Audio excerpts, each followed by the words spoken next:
Olá, estudantes! Sejam bem-vindos! Estamos iniciando nossa quarta aula da disciplina Sociologia Organizacional. Nesta aula, vamos trabalhar a unidade 5 e também a unidade 6 do seu caderno didático. Primeiro, na unidade 5, vamos estudar a organização formal e a organização informal. Lembramos que a leitura atenta dos textos é de fundamental importância para o seu aprendizado. Saiba que estamos aqui para ajudá-lo no que for necessário. Se precisar de auxílio, entre em contato com o seu tutor. Ele está preparado para atender você no que você precisar. Então, vamos relembrar o tema da unidade 4, conforme vimos na aula de apresentação?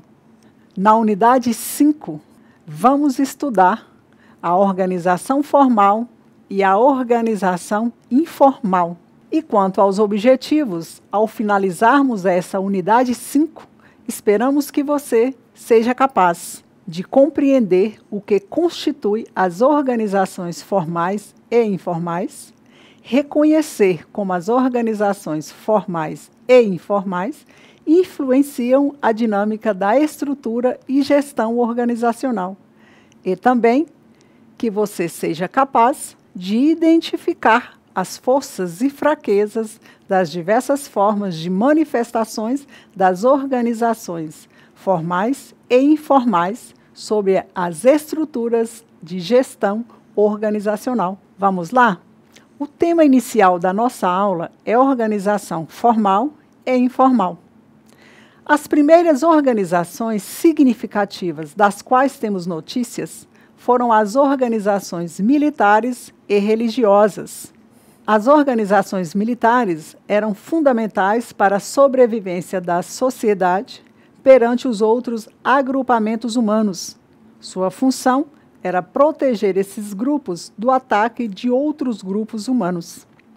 As organizações religiosas, elas cumpriam a função de justificar as ações empreendidas pelas camadas dirigentes das sociedades e, fundamentalmente, explicar os fenômenos desconhecidos. Assim, com o aumento da população e todas as suas implicações e complexidades, tornou-se necessária a estruturação de organizações governamentais que controlassem os indivíduos e essa convivência, uma vez que, em grande número e mais centralizados, formavam núcleos urbanizados. Temos registro dessas organizações iniciais na civilização mesopotâmica, que, além da formalização do governo, surgiram no mesmo período as organizações religiosas, as quais organizavam grandes festas e rituais necessários para o povo.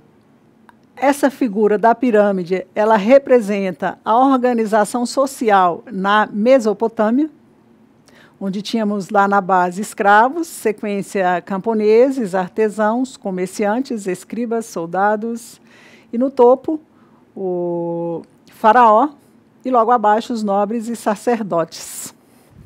Dias 2008 explica que essas primeiras organizações elas tinham em comum o cumprimento de objetivos perfeitamente determinados, onde a divisão de tarefas e funções entre seus membros e a existência de um conjunto de normas e regras específicas que eram obedecidas pelos seus integrantes.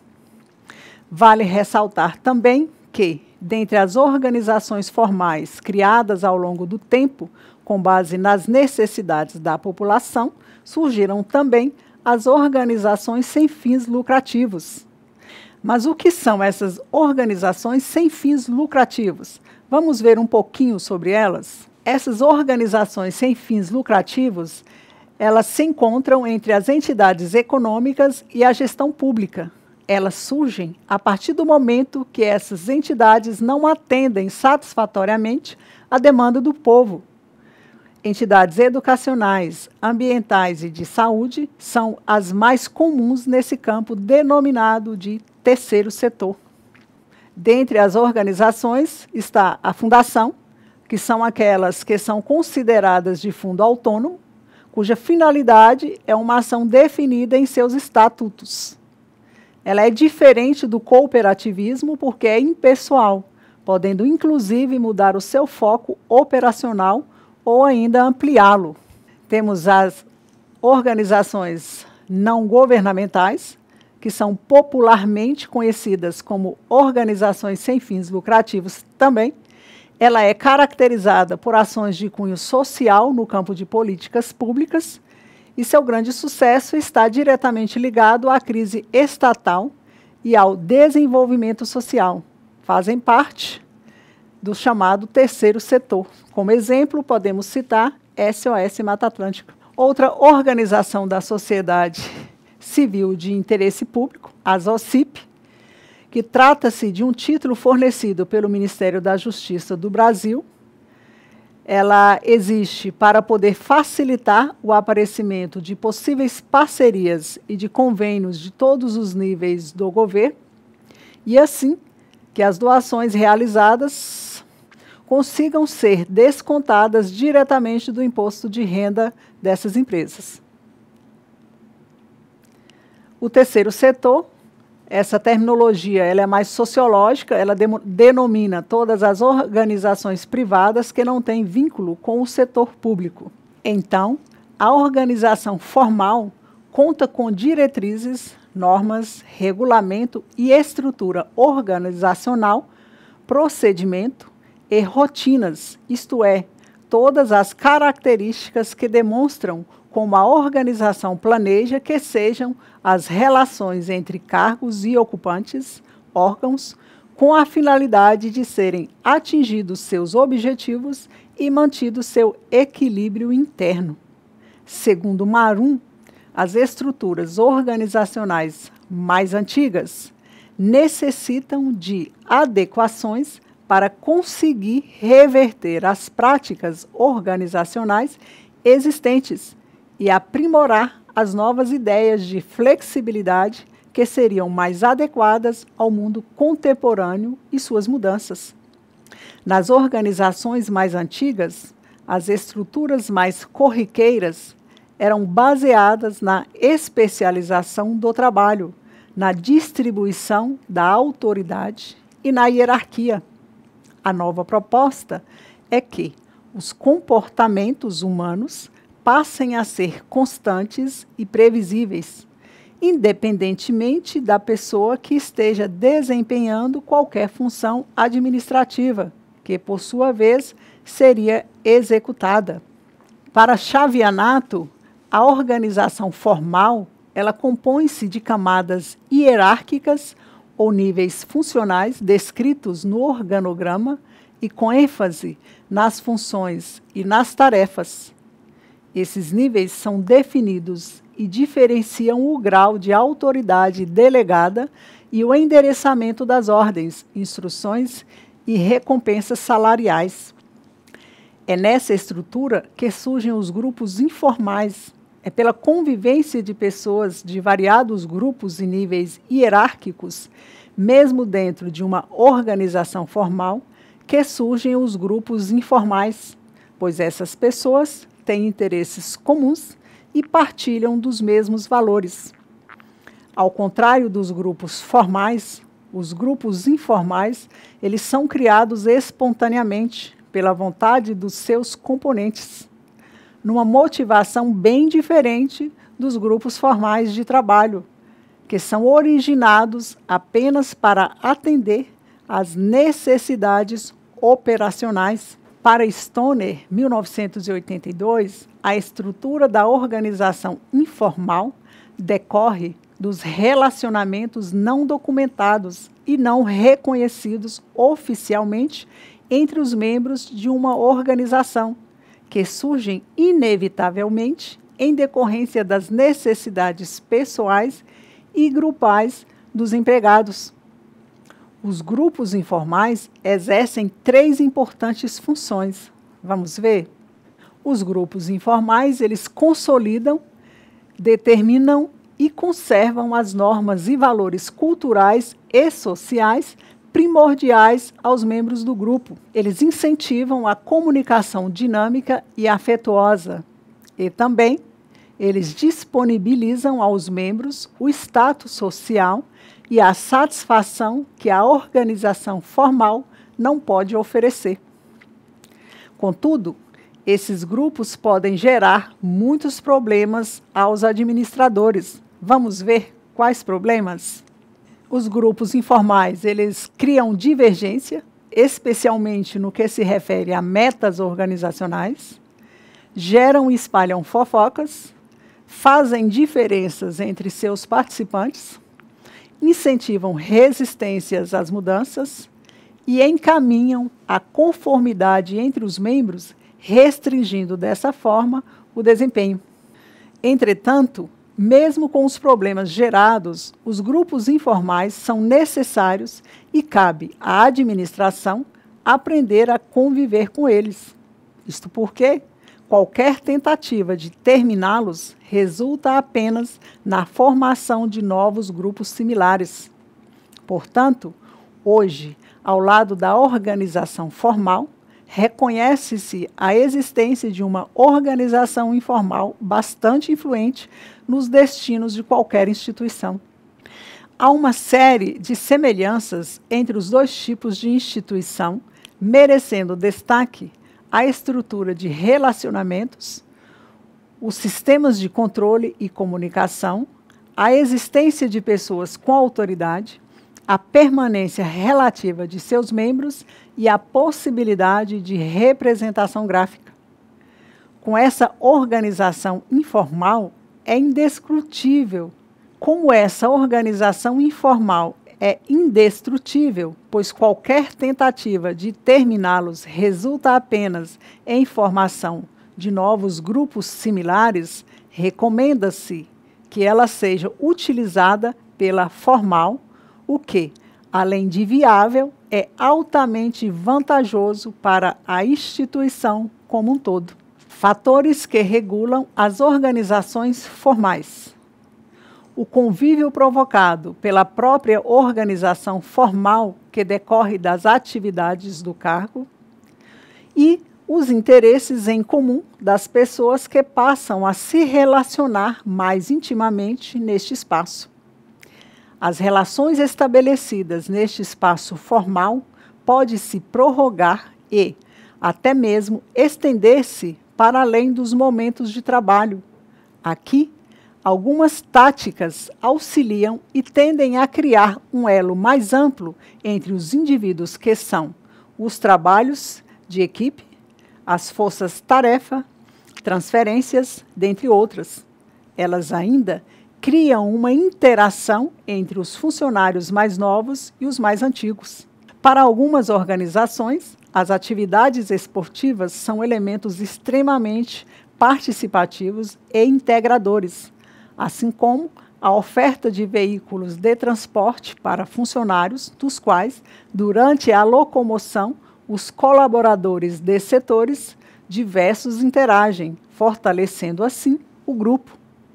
Os grupos informais tendem a variar com as modificações da organização formal. A organização informal ela é composta por relações despretensiosas e interações cuja natureza e duração ultrapassam as relações formais. Por outro lado, a organização formal ela está limitada ao horário de trabalho e ao local físico da empresa. Já a organização informal, ela foge dessas limitações. Mas o que diferencia a organização formal da organização informal? A diferença está em que a organização informal, ela resulta da interação espontânea dos seus membros. Já a organização formal, ela é planejada. Para explicar a importância de se ter organizações informais dentro das organizações formais, Mota e Vasconcelos utilizam as experiências realizadas por Elton Mayo na Western Electric, citado na aula 1. Vamos ver? Elton Mayo é um cientista social australiano, emigrado para os Estados Unidos, fundador do movimento das relações humanas e da sociologia industrial, foi considerado o pai das relações humanas. Ele dirigiu um projeto de pesquisa na fábrica de Baltimore. Ele dirigiu o projeto de pesquisa da fábrica de Hawthorne, da Western Electric, em Chicago, no período de 1927 a 1932. As experiências obtiveram uma grande relevância ao identificar quão complexo é o comportamento dos homens dentro das organizações e conseguiu ser assunto essencial discutido no campo da administração. Essa percepção rendeu a Mayo o título de pai das relações humanas. As experiências realizadas por ele mostraram que, para aumentar a produtividade ou ter bons resultados, não depende exclusivamente dos sistemas de trabalho, da melhoria de regras e das estruturas formais, como acreditava-se antes. Para ele, o aumento da produtividade depende também da melhoria do ambiente de trabalho e da afetividade entre os funcionários. Resultados esses que não poderiam ser explicados pela teoria clássica da administração, já que teoria da administração considera fatores econômicos apenas. Alguns fatores explicaram o aumento da produtividade na fábrica da Western Electric, pesquisada por Mayo. Primeiro, a possibilidade que foi dada às operárias de conversar e de interagir trabalhando em grupo, ao contrário do setor principal, em que o trabalho era realizado individualmente. O estilo de gerência participativo do ateliê em que a experiência foi realizada, oposto à organização autoritária do ateliê. A experiência se deu mostrando a possibilidade que foi dada às operárias de conversar e de interagir trabalhando em grupo, ao contrário do setor principal, onde o trabalho era realizado individualmente.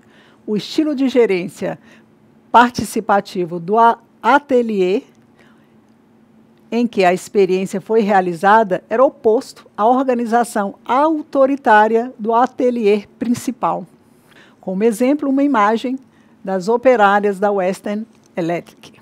Assim, a partir da experiência de Mayo, os teóricos valorizaram mais o entendimento dos fatores psicológicos e afetivos no ambiente de trabalho, formando a escola das relações humanas, aperfeiçoando novas práticas e modelos destinados a melhorar o clima e o ambiente de trabalho nas instituições, com a finalidade de aprimorar a produtividade dos grupos organizacionais industriais, conforme Mota e Vasconcelos nos coloca.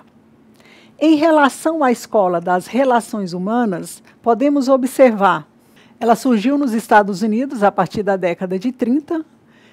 Seu surgimento somente foi possível com o desenvolvimento das ciências sociais, e em especial pela psicologia do trabalho, que ganharam força a partir da Grande Depressão gerada pelo crack da Bolsa de Nova York em 1929. As teorias trazidas por essa vertente criaram novas perspectivas para a administração, uma vez que elas procuraram identificar os sentimentos e as atividades dos trabalhadores e o modo como esses dois pontos se interligam.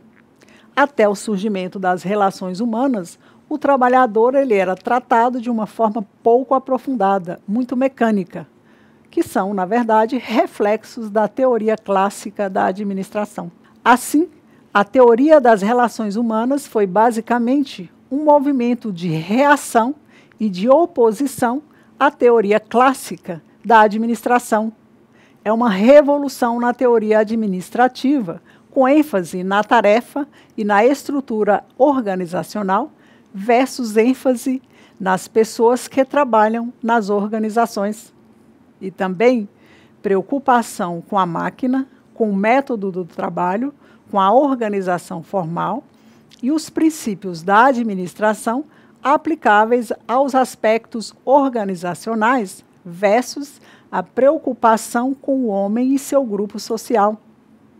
E ainda, preocupação com os aspectos técnicos e formais versus preocupação com aspectos psicológicos e sociológicos. Enfim, essa teoria é um assunto a ser discutido e pesquisado por longo período. Assim, chegamos ao final da nossa unidade 5. Vamos relembrar o que vimos nesta unidade? Nessa unidade, aprendemos as características da organização formal e da organização informal. Entendemos que a primeira deriva do organograma da departamentalização, da divisão de tarefas, dos instrumentos de organização, manuais, funcionogramas, etc. E a segunda decorre da interação das pessoas e dos relacionamentos que as pessoas estabelecem.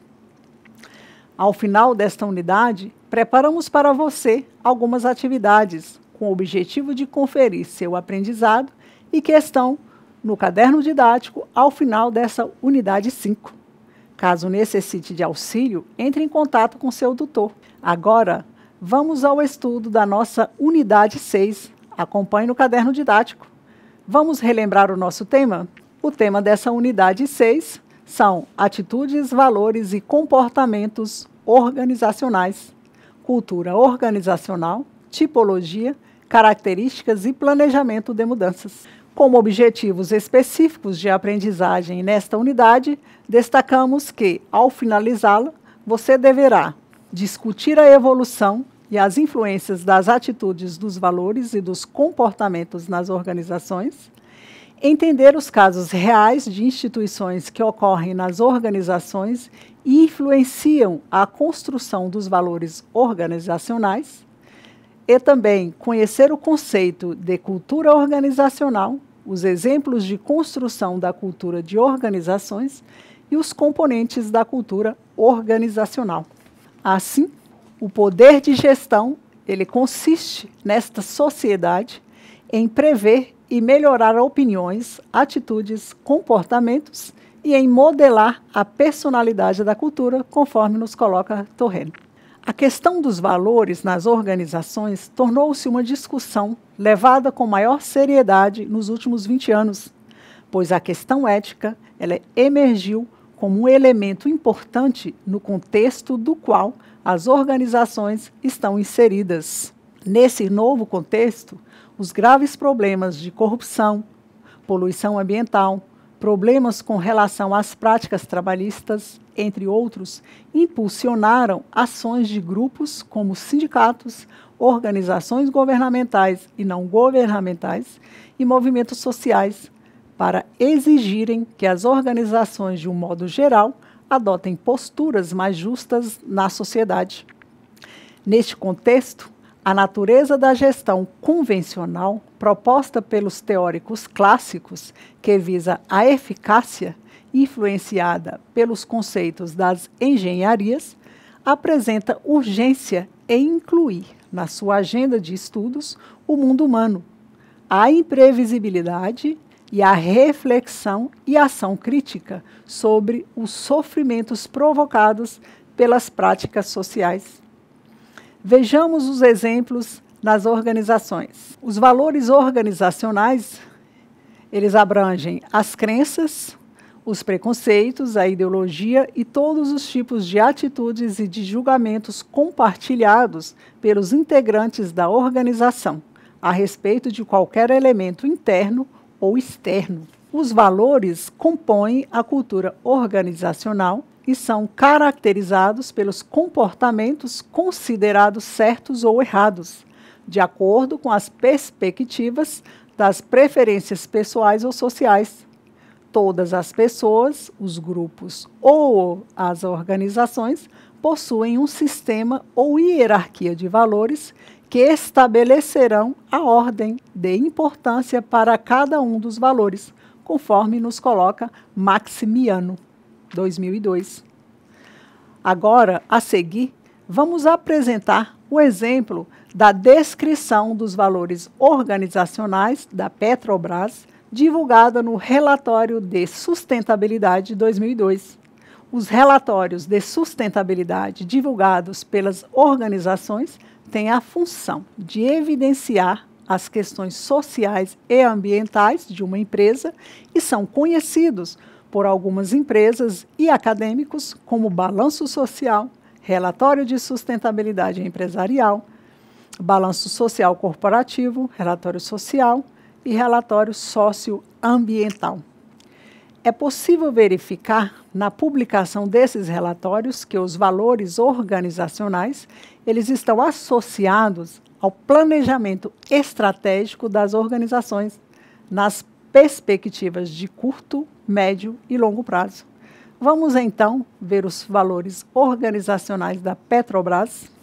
Ela tem como missão atuar de forma segura e rentável com responsabilidade social e ambiental nos mercados nacional e internacional, fornecendo produtos e serviços adequados às necessidades dos clientes, contribuindo para o desenvolvimento do Brasil e dos países onde atua.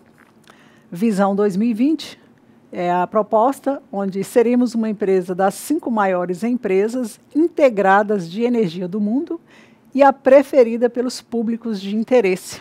Nos seus atributos da visão de 2020, nossa atuação se destacará por forte presença internacional, referência mundial em biocombustíveis, excelência operacional em gestão, em eficiência energética, em recursos humanos e em tecnologia, rentabilidade, referência em responsabilidade social e ambiental, comprometimento com o desenvolvimento sustentável.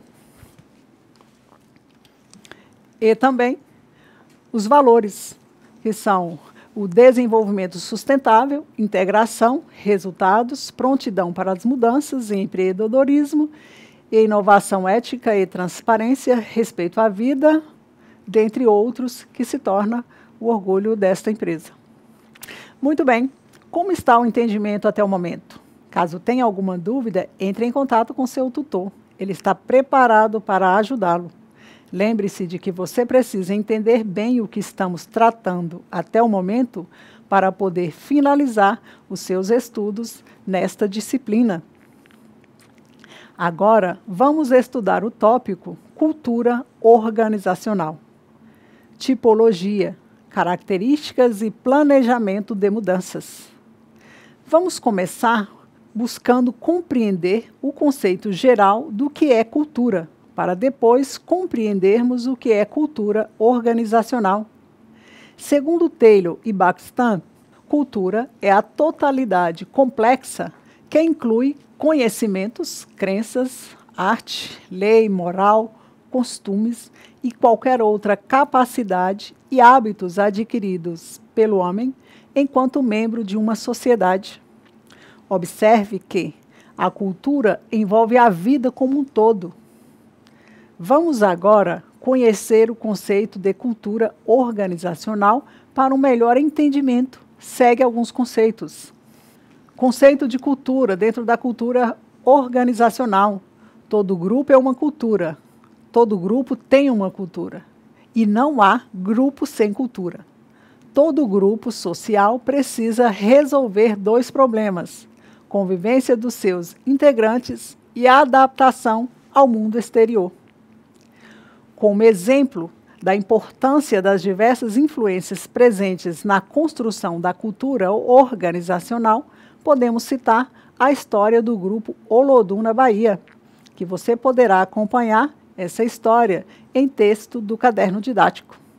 Segundo Dias, as mudanças que podem afetar a cultura organizacional são necessárias. Por isso, é importante o seu estudo e a identificação dos elementos que possam ser influenciados para que a transformação ocorra com menos dificuldades. Vejamos a definição de cultura organizacional segundo Dias. Para esse autor, a cultura organizacional, por definição, é um conjunto de valores, crenças e entendimentos importantes que os integrantes de uma organização têm em comum. Oferece formas definidas para pensar, sentir e reagir que guiam a tomada de decisões e outras atividades dos integrantes da organização. Os componentes dessa cultura organizacional: os artefatos, que é a arquitetura, veículos, roupas, produtos que as pessoas usam; a tecnologia, repertório de conhecimentos utilizados pelas pessoas e organizações para resolver problemas; a tecnologia, repertório de conhecimentos utilizados pelas pessoas e organizações para resolver problemas; os símbolos, que compreendem comportamentos e objetos que carregam e transmitem mensagens e significados dentro da cultura organizacional; e os valores, que compreendem crenças, preconceitos, ideologias e todos os tipos de atitudes e de julgamentos compartilhados pelos integrantes da organização. Vejamos um exemplo de organização do Exército Brasileiro. No caso do Exército Brasileiro, os artefatos são constituídos por prédios grandes, muros altos, limpeza, guarda, veículos de combate, uso de farda, inspeção da aparência, armamento. Também faz parte dessa cultura organizacional a tecnologia, que é a tomada de decisões baseadas em normas e regulamentos, existência de departamentos para funções específicas, informática, pesquisa, operações. Assim, precisamos pensar também sobre as funções da cultura organizacional.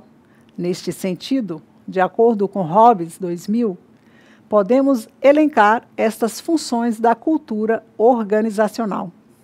Dentre os elementos que compõem a cultura organizacional do Exército, nós temos também os símbolos, que são as insígnias e distintivos utilizados na farda, uso de identificação, diferenciação das fardas, formaturas semanais, rituais e cerimônias para os superiores e heróis. Temos também valores, onde o exército do presente é o mesmo povo em armas do passado, o braço forte que garante a soberania, a mão amiga que ampara os momentos difíceis.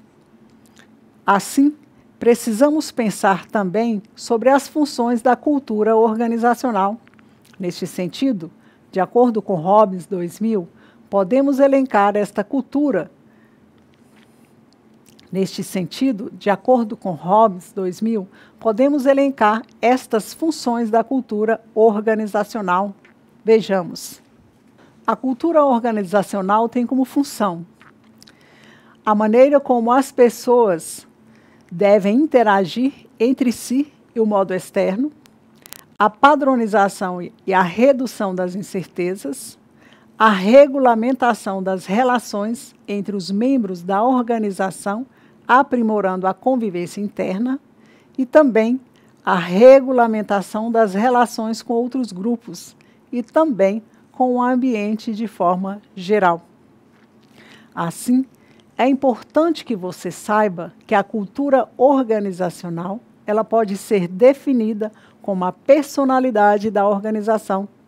Reflita sobre esse assunto e converse com seus colegas de curso. A personalidade da organização distingue a sua identidade das demais e pode representar um diferencial competitivo para a sua sobrevivência no mercado, principalmente quando os colaboradores conhecem e se identificam com a cultura organizacional. Mas como são formadas as personalidades da organização?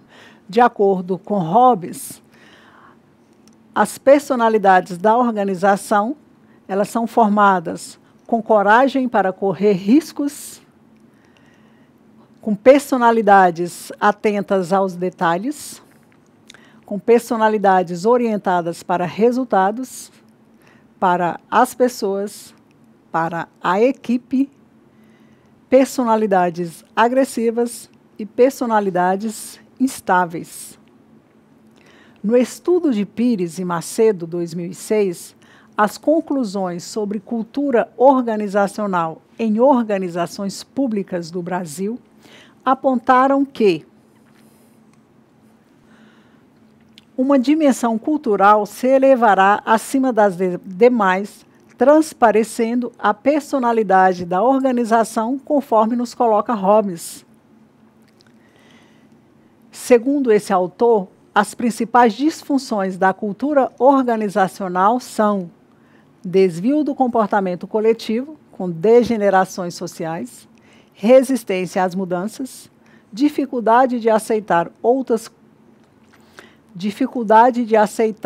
outras culturas e pontos de vista alheios, uso excessivo de jargão ou vocabulário ocupacional, tendência a utilizar mais recursos para cuidar da própria organização. No estudo de Pires e Macedo, por outro lado, as conclusões sobre cultura organizacional em organizações públicas do Brasil apontaram que há uma diversidade do povo brasileiro, dificuldade em se constituir